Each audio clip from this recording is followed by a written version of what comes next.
You are summoned to the realm of men, expecting to make a deal with a foolish mortal, but find yourself in an old library. The book that summoned you here is open on the floor, next to a fallen, unmoving old man, and a dog frantically looking for help. The dog approaches you, whimpering. A whirlwind of sand rose from the rustling pages of the gilded tome, slowly resolving into a towering human figure. Who dares to call forth Al-Khamsin, Jinn of the Golden Rubaiyat, and you are a dog. The Jinn abandoned his introduction to peer curiously down at his tiny summoner. It was a golden-furred Saluki pup, bouncing nervously on its front paws. It whimpered and scampered back a few feet, and as he followed it, he saw the source of its distress. An old, white-bearded man lay unmoving on the floor, eyes open and staring, though the Jinn could tell that his soul had not yet departed his body. The dog bounced frantically next to him, whining and sniffing at the motionless body. Bark! The dog said to Al-Khamsin. Yes, I can see that, the Jinn replied. Bark bark. Well, yes, he's not quite dead yet, so I could do something about it, but... The dog whined pitifully. Look, I can grant wishes, true, but I am also bound to smite the wisher with a curse of some kind. Bark. I'm not about to curse a puppy. I'm a Jinn, not a demon. Bark. It's not like I can both save his life and prolong it with only one wish, you know. Even if I bring him back from the brink, he'll be dead soon anyway. I mean, just look at him. Even though you're a dog, you'd still outlive him by years, human years. The pup looked at his master, and then whined again. Al-Khamsin sighed. All right.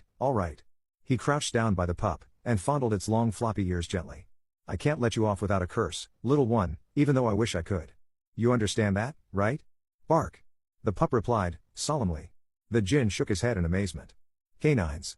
Loyal to the end. Very well, your wish is for me to heal your master. Your curse is. He mentally sorted through the many curses he'd bestowed on foolish mortals over the years, trying to think of one that wasn't too onerous. He brightened, as he recalled what he'd done to a man long ago, who had wished for great power. You know what, boy? I think I've got just the curse for you. Old Hassan opened his eyes, blinking up at the glowing lamp set on a nearby shelf, and struggling to remember how he came to be lying on the floor. Gradually, he recalled that he had been searching through the long-abandoned hidden library for the fabled Golden Rubaiyat, a tome that supposedly contained a powerful jinn that could grant any wish. Nasir? He called out, hoarsely, as he pulled himself up to a sitting position. Nasir. He had brought with him his clever Saluki pup Nasir, who despite his small size was very gifted at fetching things for him, allowing him to spare his stiff back and arthritic fingers. Strangely, he found that he hadn't hurt himself in the fall to the floor, and actually felt healthier than he had in some time. He was able to pull himself up to his feet on the shelves with relative ease. As he did so, he recalled the full circumstances of his fall. Hassan had come upon a book with a golden spine while searching the shelves. When he pulled it out, he saw that it was the fabled Golden Rubaiyat. His heart had pounded with excitement, as he thought of wishing for a second youth, wherein he could travel the world as he'd never been able to do in his first. But then that pounding had turned into a clenched fist in his chest, and his vision had gone dark. In one sense, Hassan felt very fortunate, knowing that such chest seizures could easily be the death of an old man like him. But as he looked around, he now saw no sign of the precious Rubaiyat, nor of his beloved dog. Nasir. He called out again. But no reply came from the darkness beyond the lamplight. He turned to the bookshelf to snatch up the lamp and go looking for Nasir, then paused. That was not the lamp he'd brought. Where had this other lamp come from? Who had lit it? Cautiously, he reached out to pick up the strange lamp again. But the moment his fingers brushed its bronze surface, he stumbled back, as a swirl of fire erupted from the lamp, spinning through the air in a bright spiral, before circling down to the floor, where it resolved into, Nasir? Bark!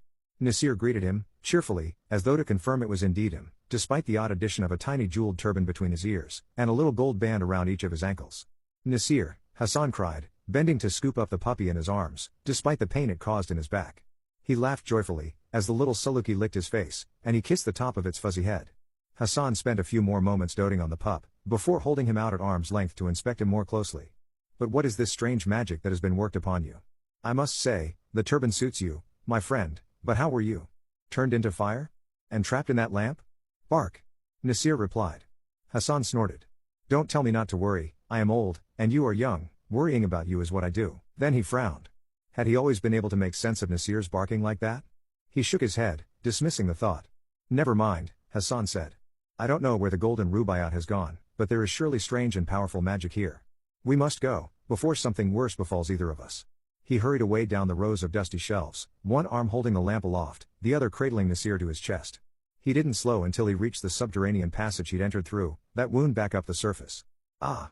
I do wish I could be young again, he said, with a wince, as he plodded up the passageway. He'd felt hale enough when he'd awakened, but his flight from the cursed library had made his knees ache powerfully. He sighed, ruffling the dog's ears. Perhaps you can be young enough for both of us, eh? Nasir woofed softly, and Hassan felt it was an affirmation. Perhaps the pup had cheered him, for as he ascended the passageway, the aches in his joints faded, and the climb became easier. It would not be until he emerged into the bright sunlight and stooped to drink from the glassy pool of a nearby oasis, that he would see the face of a strong young man with a dark beard, a face that he had not beheld in many years.